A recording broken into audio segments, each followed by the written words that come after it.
po dun sa amin. Tikman ninyo, napakasarap. Bumabalik po sila doon. At lagi silang bumibili ng inyong kape. Kaya ang totoo po, naubos na yun. Kaya po, mahirapan po kami ngayon. Maghanap kami sa mga community ninyo dyan. Wala na daw pong kape ng mga yan. Wala na daw po. Kaya po, yung sabi nila kanina, magtanim ng kape at gawin ninyo tama yung pag-harvest. Narito lang po kami hanggang ako po'y buhay. At ito rin po ipapasa po namin sa iba. Kung kami man ay puno ng Panginoon, huwag naman tulungan naman. May gagawa pa rin po nun para sa inyo.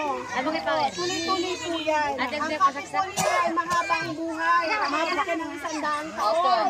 Kaya abot ng kapo-abuhan ninyo.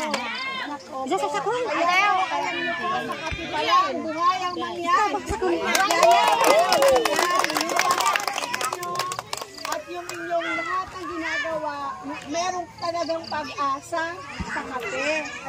At saka, syempre, kailangan natin ng pananampalataya at pananalig sa Diyos na magbibigay sa inyo lagi ng pag-asa araw-araw. Di ba? Opo. Lagi kayo pag nagpipitas ng kape, masaya. Wow. Excited na kape. Di ba? Dahil ang pag-goy. Oo, nako.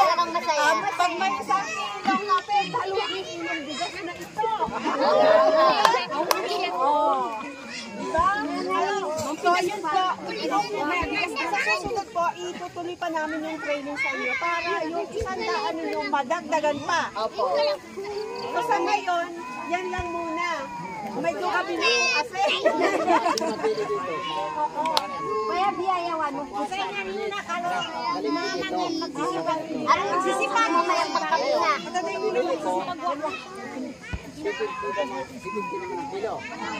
Pag dumating doon, binayo ko. Yung 3 kilo ay lumalabas. Yung 3 kilo. Dahil hindi nga po tama. Dahil hindi po tama ang pagpitas. Opo, yung iba po, pinulot na sa lupa. Ay di yun po ay may mga kain-kain ng mga insekto. Bulok na po yun. Ganito na po yun. Papakita ko sa inyo. Pag tinanggal. Kaya mahalaga po ay talagang yung kinuglaman. O ito po, maitim. Yan po hindi naman. Mga sariwa. Reject na po ito. Opo, reject na po ito. Pero pag walang-wala talaga, gusto nyo magkape. Ito, pero yun pong magandang klase, yun po yung mahal. Opo. Pure. Ituturo po namin sa inyo yung iba pa. Tataas pa po yung 100. Lalaki pa yun. Babalik na lang po kami. Simulan nyo na lang muna dun sa 100. Dun sa Tinuyo. Opo, dun muna tayo sa Tinuyo. Pagka na perfect na po natin yun kasi sobra po importante ng pagtuyo. Kasi pag hindi po natuyo ng maayos at nakulog po siya, aamagin po siya. Hindi na po siya mapapakinalan. Kaya sobra po importante yung tinuro ni Mado, yung po parang kumakalan sa inyo. Kailangan po ganun yung kape. Maraming po yung kalug na. Dito pa lang sa Sanawan, at titikiman na natin yung inyong kape din. Ako, umarap ko sa Truman, hanggang ako dumating din hanggang sa Cebu, Davao, ako nandun din. Sa Manila, kasama ako nung ating kape para mapatikim yung ibang bayan. Ay, gustong-gusto nila. Kuwaiwa kaya. Ngayon na ka nagsipagwago na. Aglinis. Ano po kami, babalik po kami ng December. Pero yung pagbalik namin ng December, yung may mga tuyo na po, pagbalik po namin, yung pong mismong kape ninyo na bibilihin namin, dito po titikman na po natin. Kaya na po natin yung bayan. Dito po titikman na natin mismo, matitikman nyo yung mismong kape ninyo, kung ano ang klase, basta masunod po yung tamang proseso. Dito po natin yung gagawin. So 3 months po, September, October, November. 3 buwan lang po kami mawawala. December po babalik kami para bilhin yung kape ninyo. Lagi po tandaan, pula. Malalim ang pagkapula, wag pong lagyan ng orange o dilaw, berde, pulang-pula lang po. Tapos po ituyo nyo ng ayos, babalik po kami, bibili po ang kape. Ganito rin po, magkakasama po kami. Para po after po nandito, naman pong nakalaglag, pwede nyo ikunin. Kaya pagkapinatin pero mas maganda po yung sinabi ng pero maganda po yung sinabi ng taga-paitan magtibay. Sabi, wag na daw inumin yon. Kasi dapat daw ang iinumin nyo yung masarap na. Ano? sayang naman po. Madam, sayang naman po yung nalalaglag. Pero mapapalabangan naman. Pwede yung makasingit. Yes po. Yung mga kapatid, kami po ay natutuwa na nakakadalaw po sa atin yung ating dati. Iba't ibang ating iba't ibang bisita natin dito. Merong niyog, di ba? Meron po tayong tawag sa Abaka. At ngayon naman po ay mga taga-kape. Ano? Sa inyo pong pampamilyang plano, di ba meron kayong pampamilyang plano? Yung 5 taong pampamilyang plano, ang lumalabas po doon, pinakamaraming gusto ng ninyo pagkatanim ng kape. So, yun pong lumalabas. So, ngayon po ay ito na ang inyong buyer. Ito na ang buyer ninyo ng inyong kape. So, baka meron pong ibang mga pamilya medyo nalulumbay sa pagtanim ng kape. Ay, lumbay kapag pagtupad ng kanang 5 taong plano, ngayon po ay lumabas na. Ang totoo po si na Madam, isa lamang po yan sa buyer. Meron pa po kaming kasama kaninang isang buyer. Ibig sabihin marami ang ating buyer. Huwag pong manlambot sa pagtatanim ng kape. Tigasan. Naman, kahit po isang araw ang inyong mga pangalan ay matanggal sa purpose, hindi po kayo iiyak. Dahil kayo po ay merong kape, mas malaki pa ang nakukuha ninyong pera kaysa purpose natin. Kami po ni Sir Eric ninyo ay palaging nagsisensos, parang nagsisensos, nagsurvey. Ang tawag ninyo diyan. Tinitingnan namin ang kalagayan ng inyong mga buhay. Ibig sabihin po ang pamahalaan po natin sa pag-ayuda po ng pamahalaan natin sa pag-aaral, sa kalusugan at saka sa pagkaalaman ay tinitingnan kung ang programa ba talaga ay may bisa o wala. Kung parang laging ganyan pa rin, walang bisa. So ngayon, ito na po ang ating pagkakataon na huwag po nating sasayangin. Tayo po pinupuntahan na mismo ng mga mamimili. Di ba? Kayo po sinusugod na. Yung sabi ko nga po sa inyo noon, ang kalsada po ninyo nandiyan na simentado. Malapit pa sa inyo. Talagang tutulohin na po ninyo ang pagsisikap ninyo sa inyong mga sarili. Para sa inyong mga pamilya. So, isang magandang pangarap, isang magandang katuparan sa inyong mga pangarap na kayo po ay pinupuntahan na mismo at tinuturuan na ng tamang pamamaraan ng proseso kung paano po mapaangat po natin ang pera sa loob ng pamilya. Galing tingnan po niyo sa ating pong mga mangyan. Ang totoo niyan, malinis po ang inyong kapihan, panahon ng may nalaglag na galing sa doon sa baba sa puno, malinis man yung puno. Malinis na. Yan daw po, may microbio na. Yung inyong pinulot-pulot na mga may microbio na yan. Ang totoo po, 2 klase ng microbio. Ayon sa mga pag-aaral, 2 klase ng microbio. Merong maganda yung microbio, merong pangit na yung microbio. At ang nandun, pangit na yung mikrobyo nandun. Tayo yung pinulot na kape. Sa halip na tayo lumusog. Kanina, ibang termino sinabi ni Madam. Ang sabi daw ni Madam, amoy lupa daw yon. Pero sa ibang mga pag-aaral, talaga may mikrobyo, kaya naging amoy lupa. So, pagkakataon na po natin, at sabi ni Madam, sila daw po ay babalik kailan? December. Alam po ninyo kung bakit sila pumarito ngayon, Agosto pa. Akarapyo to yung Agosto, akarapyo to wagya. Pero na pumagya, makalasag sa Maynila, ang kataungan ay, kita nila sa balikin ng isang araw, may bunga ang mga kape. May bunga. Kaya sabi sa akin ni Madam, tumawag, Cardel, may bunga ang kape nila. puntahan natin. Baka yan tatunong mura na naman ang bili sa kanila. Hindi makuha tamang presyo. So ngayon po, ito ngayon ang totoo ngayon, ito pag-aaral natin ito, pinakamaikli sa mga pag-aaral namin ang problema kasi pero may kuryente na daw.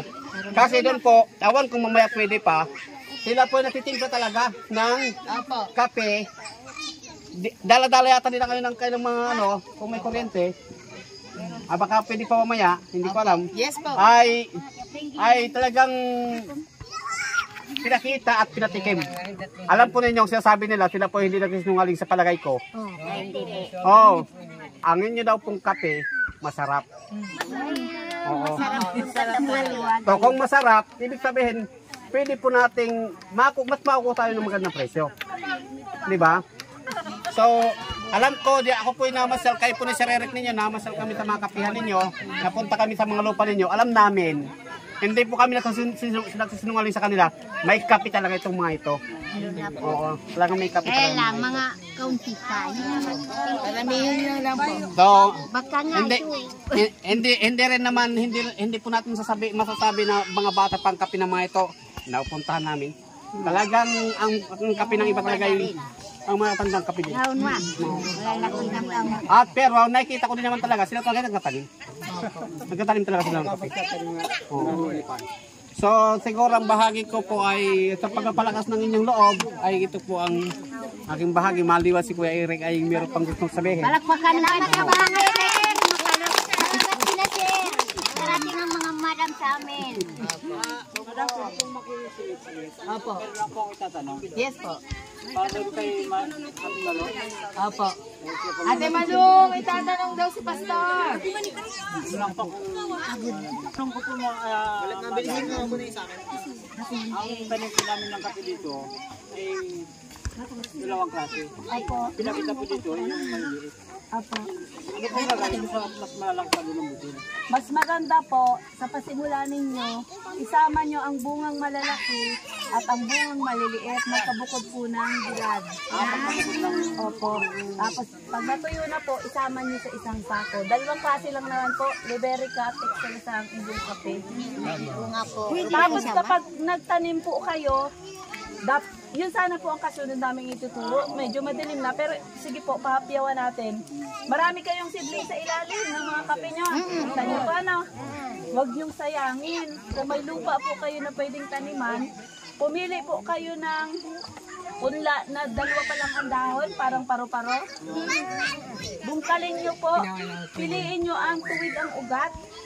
Pag tuwid po ang ugat, magaling siya, magandang puno, magandang klase ng kape, marami siyang bunga kapag lumaki. Yun po ang inyong itanim ng pila-pila ng 3 metro. O kaya ay isang, yan po. 3 metro. 3 metro sa inyo, 3 metro po. Ang pagit-pagitan, nasama-sama. Pag sama-sama, ano ang benepisyo? Pag sama-sama po ang kape, madali niyong linisan. Pag ang pinakamaganda, pag nagputi kayo ng bunga, lapit-lapit, hindi na kayo magapunta doon sa kabila 2 puno. Sa kabila uli, 5 puno. Dito po, mag-harvest kayo pila-pila. May bayong. Ganyan lang po, kahit bata pwede. Salamat po, madam. Natanong ko po yun dahil nakikita ko po yung kape ninyo, puro maliliit. Ito kasing malalaki, talagang malalaki ang lupo. Opo. Yung pinuti natin, malaki. Malalaki po halos po, malaki. Ito po, example lang po kasi ang bibilin po sa December muna ay tinuyo kasama po ang balat. Para dun muna po tayo sa pinakasimple. Pero ito po ay papakita ko po sa inyo ay Arabica po ito. Hindi po ito Robusta, hindi po ito Excelsa. Arabica po ito. Kailangan ang klase ng kape nyo, ganyan po kaganda. Yun po yung susunod sa December na ititrain namin sa inyo para mas imbis na 100 po ang kape nyo, pwede pong maging 200. Pero sa Davao po ito. Tapos po, ito po ang halaga po nito, hindi po 200. Ang halaga po nito ay, hulaan nyo po, kada 1 kilo. Bigas wanda, bigas. Ha? Bigas na ito. Opo, bigas na po. Bigas kape. Hulaan nyo po kung magkano ito 1 kilo. Hulaan nyo po. Magkano po? 500? Sige po, hulaan nyo po. Magkano? 600. Sige pa, higher. 400. Higher po, higher. 800. Tama. 800 po ang kilo nito. 800. Wow. Kita mo. Mahal pala yan. Opo, ito po ay Arabica. Tipika. Arabica. Sabi ka dahil maliliit. Yung barako. Opo. Yung pong sa inyo po ay pwede basta po magtuloy-tuloy yung proseso. Medyo matagal pa. Kasi kailangan sobra pong maganda ang inyong beans. Ituturo po namin yan kung paano. Pero for the meantime, magsimula po tayo sa pinakasimple. Yung 100 ang kilo kasama pala tuyong-tuyo. Tapos sa December, ituturo po namin sa inyo kung paano magiging 150 to 200 agad ang inyong kilo. October na hinog na. Baka naman po October may hinog na po kayo, pwede na po kami bumalik. Opo, masyadong malayo na ang December. Meron na po ba kayong kape kaya pag October? Meron na po ba kayo? Meron na po kayong kape ng October? Wala pa po. Ilaw pa. Ay, November. Kaya na po? Kahit konti-konti? O December na talaga? Ako nagbilad. Opo, para po magtuturo po kami. Ito po ay isang kilo. Opo, isang kilo. 800 lang po. Ito po ang isang kilo. Sorry po. Opo, 800 po yung mga 600 po yan. Ito po ay 800 ang kilo. Ito po ay Arabica. Ay, pagkatapos po, paghiwa-hiwalayin niyo po yung kape nyo. Ano po ang mga kape nyo dito? Excelsa, Robusta, o lahat po ang tawag na Meron pong ganito. May sisa. Excelsa po? Opo. Tsaka? Saka yung malalaki, barako. Barako. Ihiwalay niyo po, wag niyo po pagsasamahin. Mas mahal po ang bayad sa kape pagka po, matuto na po kayo na magkakahiwalay. Robusta. Ito po ay Arabica pareho. Pero yung Robusta po hiwalay, Excelsa ihiwalay. Wag niyo po pagsasamahin. Ano po po yung isa? Robusta. Robusta? Barako. Ah, yung pong may Iberica kayo. Iberica po? Opo. Pwede naman po, pero mas paramihin niyo po yung tumutubo sa inyo. Yung meron na po kayo, paramihin niyo na lang po. Pag po nagpatanim, nagpunla po kayo, kailangan po yung diretso po ang ugat. Huwag niyo pong itatanim yung baliko. Pag baliko na po ang ugat sa ilalim, huwag po na itapon niyo na. Yung diretso lang po, yung ganyan po ang itsura ng ganyan, diretso, tanim niyo po. Pero pag mga nakaganon, wag po. Daman napatingin ko po yung kaping yan. Ito po ay Arabica. Bigas na po siya. 800 po ang kilo ng Sino po tipika. ang may lagayan na mga bata? Ay, ang sopas po ay Magpipino nga ho ano. So tayo po ay Kitang kalba. Maraming salamat. Punta buhay ba? Kakain na po tayo. Isang kilo po ito, madam. ito po ang 1 kilo. Ito po ay kalahati. Pero po pag 1 kilo po ito 800. Ito po ay